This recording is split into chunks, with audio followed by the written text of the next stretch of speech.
হতে পারে, না হওয়ার কি আছে, তোমরা নিজেরাই দেখো। মানে তোমাকে ফাঁসানো হচ্ছে নাকি? হতে পারে, যেরকম ভাবে ইল্লতি দিচ্ছে সবাই। এই কাজুদা, বলো।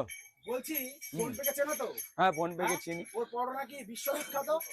ওর পরোটা যদি বিশ্বে বিখ্যাত হয়, আমার পরোটা বাইরেও বিখ্যাত আছে আর দেশের মধ্যেও বিখ্যাত করে দিয়েছে। পৃথিবীর বাইরেও বিখ্যাত। একদম। ওর পরোটা ড্রেনে জল দিয়ে তৈরি হয়, ময়লা আবর্জনা দিয়ে, আর আমার তো এখানকার স্পেশাল জল দিয়ে আমি তৈরি করি। কোথাকার জল দিয়ে তৈরি হয়? এই জয়নগরে স্পেশাল জল দিয়ে আমি তৈরি করি, মানে যেটা জয়নগর স্পেশাল জল দিয়ে। একদম। আর বাঘাযতীনের ফোন পে পরোটা কি দিয়ে তৈরি করে? ডেলে জল দিয়ে পরোটা। একদম। মুখে দিয়েছো ওর পরোটা কোনোদিন? না, শুনেছি। ওর পরোটাকে মুখে দেয় কেন? ওর পরোটার যে ড্রেনের জল যদি বা ওই ময়লা আবর্জনা যাচ্ছে, ওইটাই ওই জল দিয়ে তৈরি করে, তাহলে ওই জলে যদি বা পরোটা তৈরি করে, এমনি থেকে মানুষ খেলেই তো বমি করে ফেলবে। বাহ, এটা কি দেখাচ্ছো? এটা পরোটার সাইজ আছে আমার, pocket paratha Indian famous. Indian famous pocket paratha? একদম। আচ্ছা।